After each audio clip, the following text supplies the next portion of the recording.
Hello, welcome to the very first episode of Security America TV. I'm your host and president of Security America, Chris Signorelli. Today is a special one because not only am I just interviewing the founder and current chairman of Security America, but he's also my father, Bill Signorelli. In 1982, he started a company that has now protected thousands of businesses and employed thousands of security officers over many states. Today we're talking about his life, the history of Security America, and the lessons he's learned over more than his 4 decades in business. So, Bill, you ready? Sure, let's go. Let's get into it. All right. Speaking of your childhood, so tell us a little bit about your childhood growing up in Wheeling, West Virginia. Well, started off in the business sense, doing a lot of small jobs around the neighborhood and whatever. After that, I actually got a job in a car wash and learned how to hustle a lot because you didn't get that cars washed, and you knew from the clients. But had a good childhood, did a lot of things, did a lot of sports matters. Played a lot of high school football, and was proud of that, even though our records weren't always the best. We had a good team. So, yeah, tell us about a sports memory growing up, whether it's from St. Vincent's or Triadelphia High. I know you were the running back over there. Yeah, the old St. Vincent's grade school. We were pretty tough. We were 7-0, and the first time they'd ever gone 7-0 and won the championship. So I still tease my good friend Chuck Levinsky, who was AAA All-State quarterback out of Wheeling Central, that when we both played for St. Vincent's, that they lost the game, but we never did. But all those experiences as a quarterback and other matters I did in high school taught me to be a leader and to take the lead, and knowing always, no matter through my life, at any given time, about 50% of the people are going to be against you and 50% are going to be for you. So you just move ahead, which what you think is best to do. I might want to argue on that percentage. It might be a little higher against you. Probably is. What kind of career did you envision you having during your childhood? What did you strive to be? Well, actually, I leaned more towards the police work. I was interested in doing things of protecting people and helping youth and things of that nature.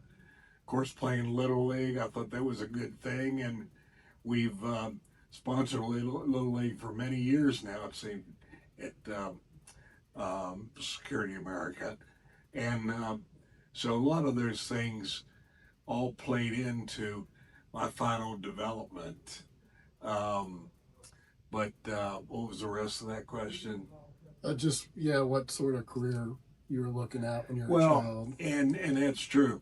So when I graduated from high school, I ended up going to West Liberty State College, and after about a year, got into their police science program, and that went pretty well. But I was there for 2 years and finished my degree. But then Uncle Sam came knocking, and I was drafted to the military. But in the meantime, was encouraged by others to join the military police outfit down near in Wheeling area. So I did. I did want to mention a fun fact for all the audience out there. His Wheeling family does call him Billy. He forgot to mention that. They'll get a kick out of that. I was always Billy. That's right. Even still today, my sisters at least call me Billy. So it's an interesting thing, and yeah. But yeah, getting back to young adulthood. So how did your time in the military prepare you for business ownership later in life? Well, I think it's pretty much a lot of the same thing. I learned more about protection techniques, and I learned more about um, just general security and whatever, even though obviously police is more bent on follow up than security is. Uh, that really made me realize that maybe police work wasn't quite what I wanted to get into. And that's when I started thinking about corrections work. Mhm. So when I got out of the military police, um, and well, still in reserves, United States Army Reserves, um, I had a friend who was the associate warden at Moundsville State Penitentiary near Wheeling. The famous Moundsville. Oh yeah, very famous. Yeah, we had the Alamo and all that kind of thing. But anyway, I applied down there and was hired. Worked there about 6 months. Finished another semester at West Liberty, Mhm. but realized that if I wanted to finish my 4 year degree and then go on to perhaps law school, that I could transfer down where one of my very best friends, Gary Hamilton, was at West Virginia State College near Charleston, which I did. And when I transferred down there, I ended up with a degree in criminal justice. So a lot more theory than what I had in the police science program. Mm-hmm. Did you guys hear that? Bill Signorelli wanted to be a lawyer at one time. That would be interesting. I also then almost immediately decided that it'd be a good idea to go over to Marshall University in Huntington, go herd, and get my degree, my master's degree, and I actually finished that master's degree in I think it was 18 months, which was a little quicker than normal, and that definitely prepared me. And I was working at that time, by the way. When I went to Charleston, took a job in the central office of the Department of Corrections, where I was a planning, research, and development um, may, job, and dealt a lot with correctional um, budgets and correctional training programs, and really was involved with that. So that again set me in a way that maybe this is what I didn't want to do, because I realized both when I was looking for police departments and for um, job in the prison systems how political they were. And I wanted something I could advance myself with my own abilities and not have somebody in the next desk leaving at the exact time that, or sleeping at their desk maybe. So, who were some of your mentors growing up in young adulthood? Well, I would say I looked up to Chuck Levinsky. Once again, he had a great career in high school and college, even though he got injured at college. And so he mentored me in a lot of ways, which I appreciated. I always looked up to my dad. My dad was always even, um, I say, even minded, never got overly excited. He, of course, he had fought in the Korean War, went through a lot, and I learned to be patient, I think, as much as people don't think I'm patient. I'm probably more patient than I would have been with things. And then as I kept moving along in my career and what I decided to do, I had a few other mentors along the way. I had a very great um, criminal justice professor at West Virginia State College named Sally Perot, who had worked in the federal prison system and retired and was a professor at West Virginia State, as I said, and got a lot of tips from her and things like that and whatever. So we learned lessons along the way. So, do you want to talk about a little about how you got in the contract security business before Security America? Yeah, as I said, I became disappointed in the prison system. I was the only individual in the whole department that had a master's degree, yet they wouldn't listen to things I said. And once again, it was being held back by people who I felt were good people, and they were um, they were well minded to do a good job. They didn't have the background and didn't know of all the options. So then I decided that it would be a good idea for me to look at something else. And an ad was in the paper for one of the national security companies. And I took a job with them. Really not much more money, but it was something I could advance in. And that's where, that's what made me change over to private security. Nice.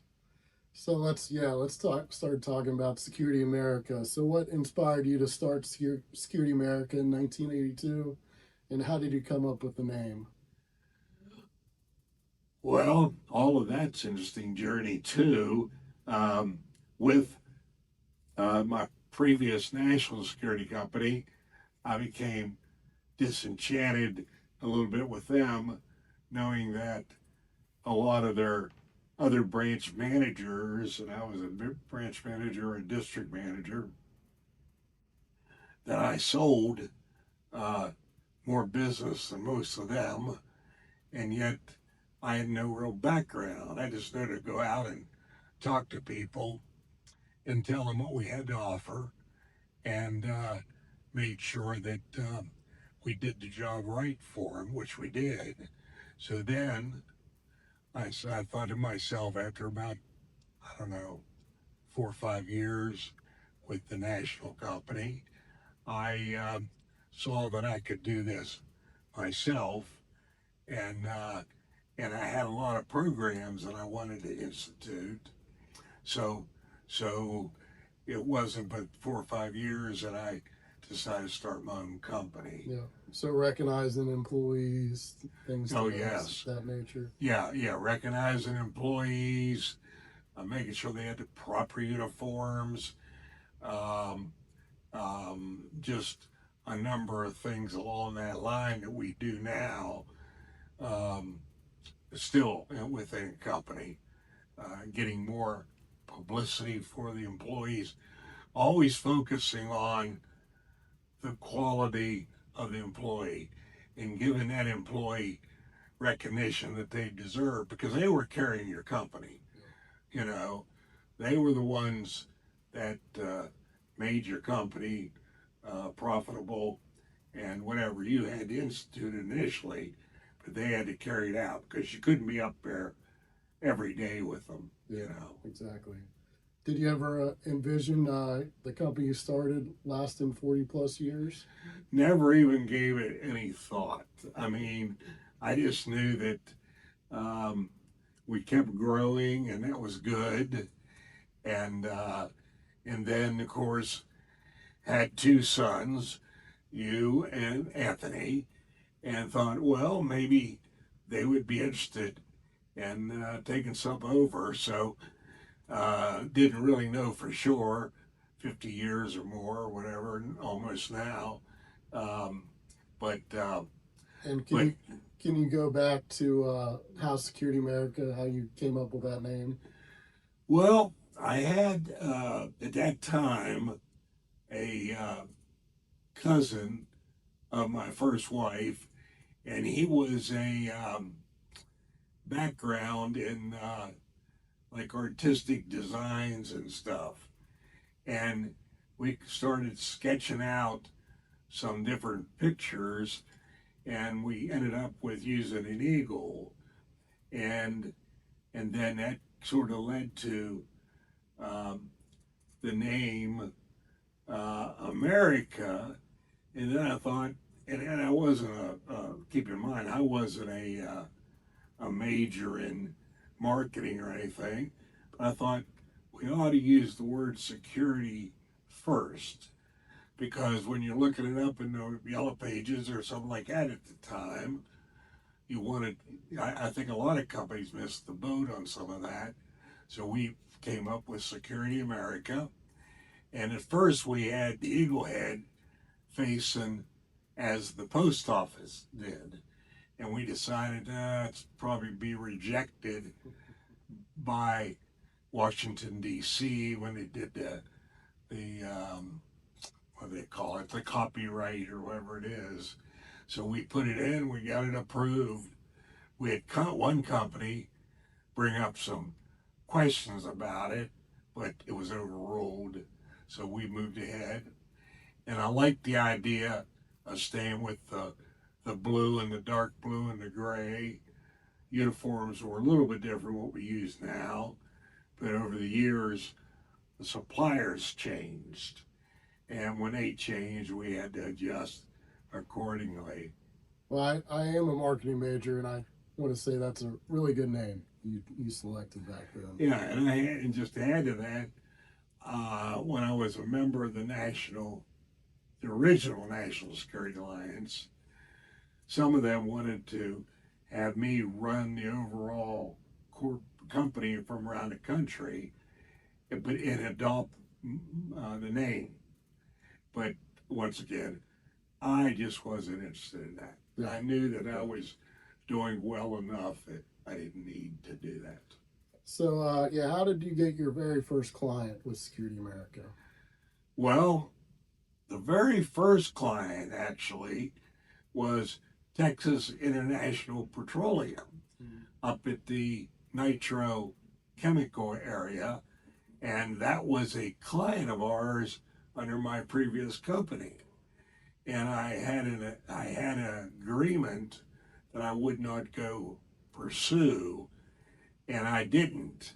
This company came to me, so we actually went to court over that, and the judge ruled that since I didn't go pursue to recruit that company, that company was free to come and recruit us. So I was the very first. It was a round the clock service, but then the big one came along through uh, friends in the coal company business and recommended us to a company just east of Charleston that required 28 security officers, and that was really the one that set us on the road to move ahead. And I worked out of my former father-in-law's house to recruit people, and that was always interesting because there'd be ad in the paper, and there'd be a line all the way up the walkway for people, because at that time jobs were few and far between. And who lives in that house now? You do. Well, How about that? What a coincidence. That's a twist in fate, yeah. So what was some of the hardest moments in those very early years? Well, once again, in our business, the toughest things are always making sure you satisfy the client, make sure you do those checks on those security officers. And I had some, like every security company does, recruiting those officers, making sure. But I can remember going up to one of the coal mine sites, and went by to check the officer, and he was sound asleep in the front seat of his car with a alarm clock Mm-hmm. to wake him up on the hour so he could make his the old Detex rounds. Any Jack Daniels in the car too? Did didn't notice that, but they would take the keys off of the old Detex clock, have them in the front seat of the car with them, and they would just wake up enough to click them and then go back to sleep. Those are pretty tough times. And one other time, also at a coal mine site, uh, to get rid of the Detex clock, I had a guy just dump the whole clock down into a 55-gallon of water in a barrel, and that kind of froze the clock up. So a lot of fun times like that. Technology's changed a little bit, huh? Yeah, it really has helped. So, yeah, what has made Security America different from other security companies? Sticking to our guns. When we say we check somebody's background, we do check somebody's background. When we do do criminal checks, when we do, as I said earlier, the inspections, you might say, um, all of those things, following through and treating the customer the way they should, and also not being afraid to ask the tough questions to the customer to make sure they're satisfied. And then, as I said earlier as well, treating the officers with respect, recognizing those officers. So, yeah, what are you most proud of over your last 4 decades in your career? Well, the business, as I've already mentioned, and we got a number of awards, um, including um, the one award that recognized us um, pretty much almost statewide as one of the best small businesses in the country. Who's who in the state of West Virginia with the Yeah, state fair? yeah. But also we had recognitions um, as individual recognitions, which had to do with the company. Yeah. So we were so proud of that and so proud of my staff, which without a good staff supporting you and you and me, we couldn't go the way we are. Mm-hmm. So, who is one employee and one board of advisor that you'll never forget, and why?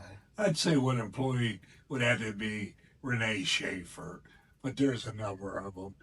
Renee was my finance manager, but she handled a lot of stuff in operations, and we had a lot of vision of what we were trying to do.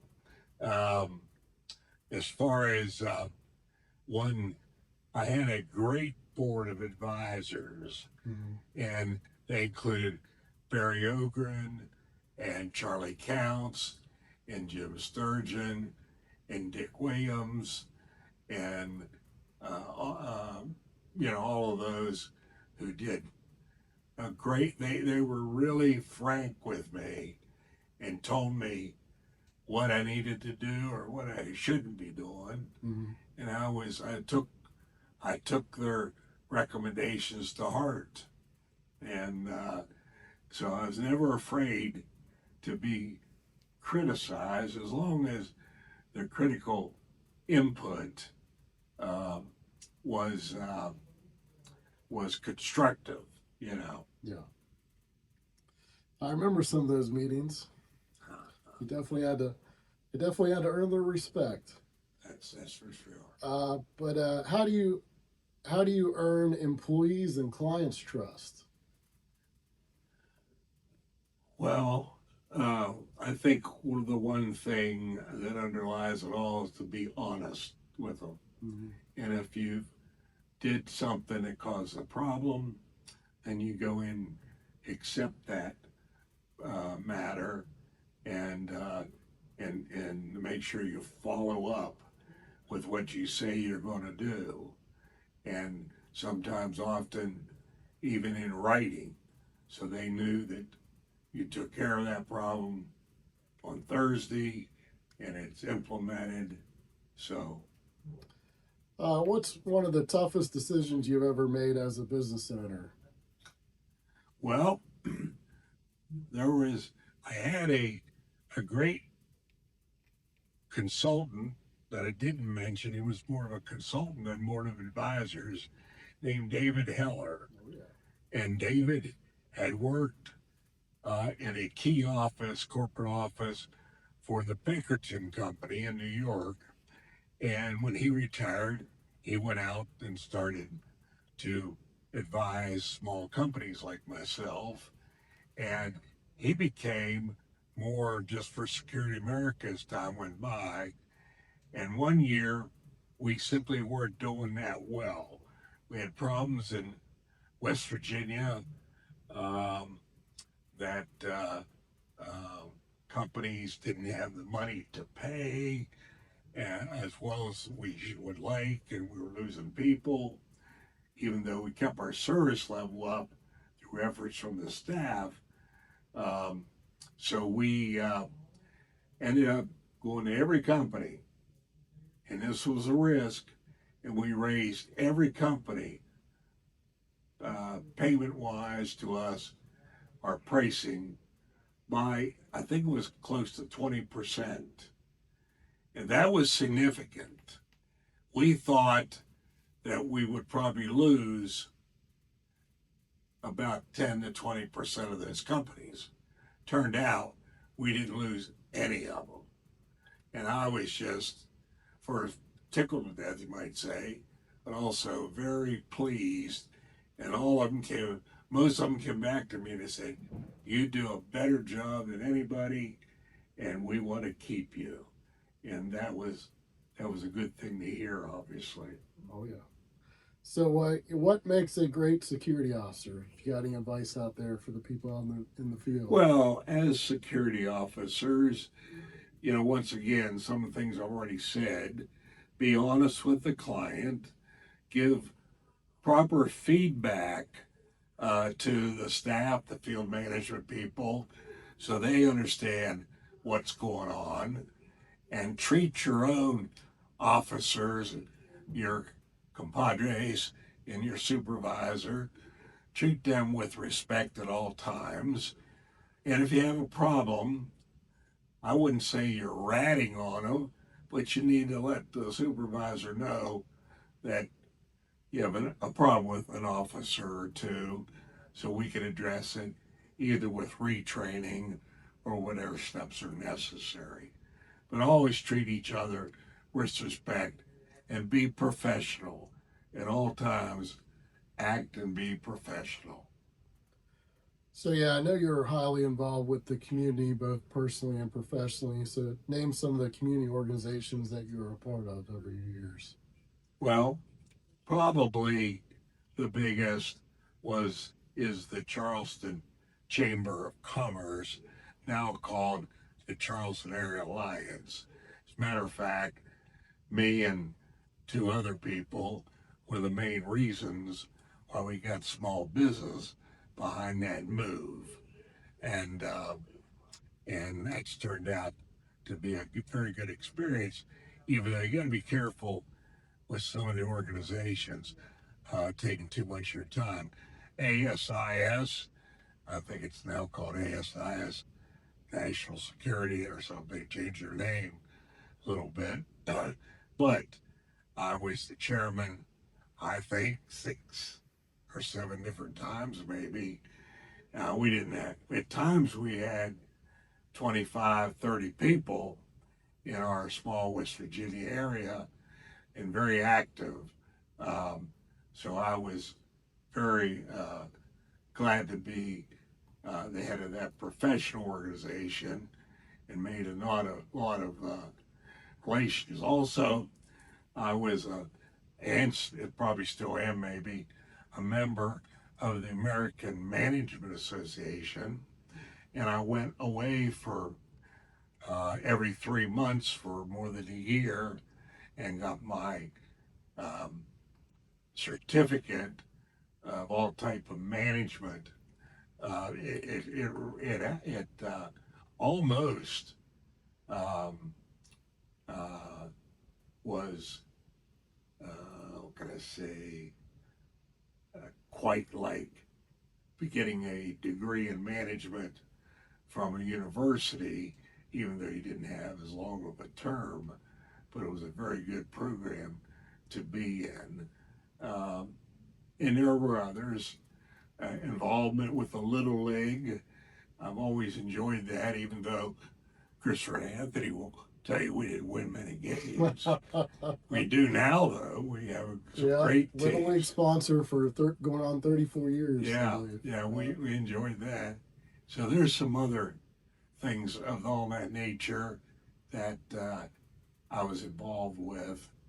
And a number of foundations and charities that we've contributed to Yes, yeah, over the years. What I've learned too along that line is that when I was with the prison system and trying to help people, I've found now that owning a company that is profitable, that we could contribute our time or our money and make just, if not more, impact on um, folks that maybe need some assistance or simply we're glad to be with them, you know.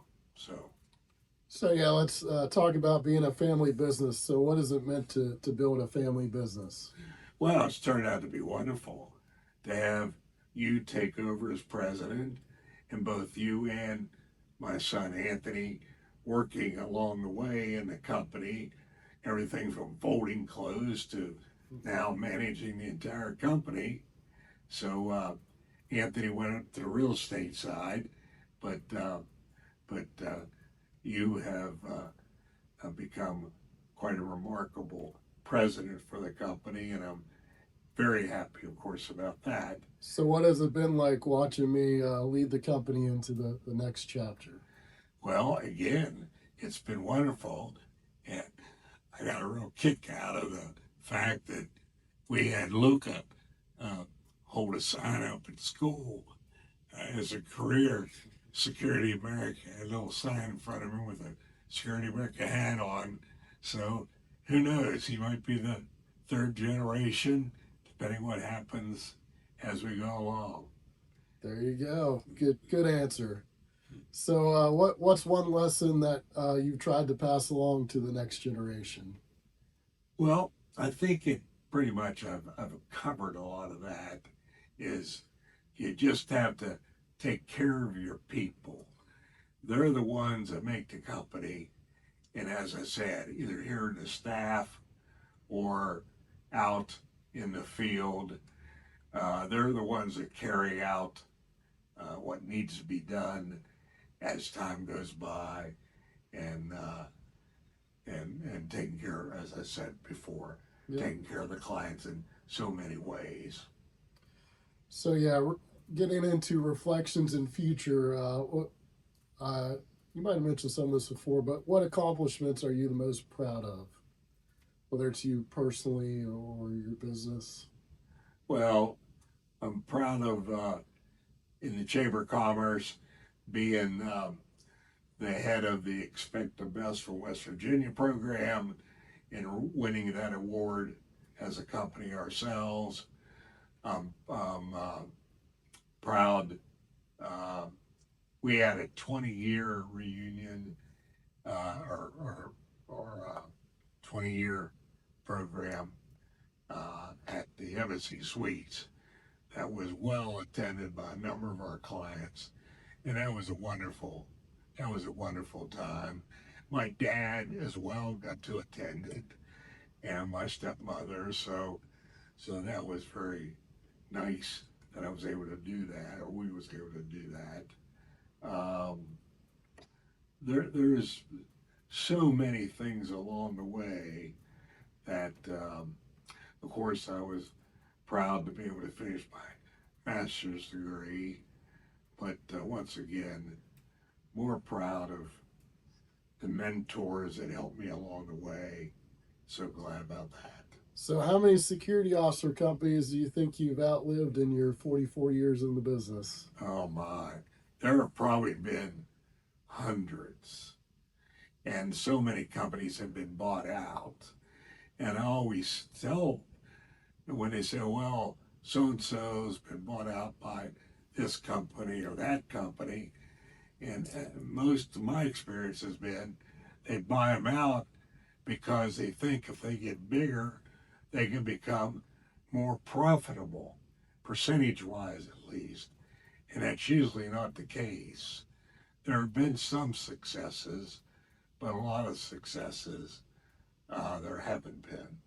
And so, and we've been approached by a number of the national companies and continue to do so. And we just let them know that we really have no interest. We appreciate, we take it as a compliment, but there's not a real interest in Security America being purchased by. So, where do you see Security America in the next 10 years? I would think we'll continue to grow gradually, but surely. West Virginia is a tough market itself, but now we're going more into Pennsylvania, Ohio, and some in Kentucky. So the more these companies recognize us and are tired of turnover of companies every 2 or 3 years, that they can stick with us and know they'll have a consistent service. So I think we'll continue to grow. Maybe not a big growth spurt, but a gradual growth. So, if you could sit down with your 25-year-old self, what advice would you give to him? Don't get too don't get too concerned as things go on. Just continue with our basic principles and continue to be professional, and things will turn out properly. So, when people think about Bill Signorelli years from now, what do you hope they remember? Not just about the company, but about the person. That I was a good father, and my last relationship that I had with Donna Goebel was turned out to be the best thing in my life. That I had my kids, Christopher and Anthony, as we're sitting here talking, have turned out to be wonderful, and and it's hard to want more than that in life, being appreciated in so many ways. All right. So, when your family watches this interview 50 years from now, that could be like the fourth generation by then. What's one thing you'd want them to know about you? Well, I'll probably laugh about it, but yeah, that I did the best I can. That's all you can do in life, is do the best you can. All right, Dad. I wanted to thank you for sharing your story with us today. It's been an honor You're to welcome. It's been my honor. to speak about your life, your military service, and your journey as an entrepreneur, and the vision that you led founding the Security America in 1982. On behalf of our family, our employees over the years, thank you for the legacy that you built and the examples, excuse me, that you set. And to everyone watching, thank you for joining us on this very first episode of Security America Radio. Sorry, I didn't mean to. Once Security again, America it's TV. been my pleasure.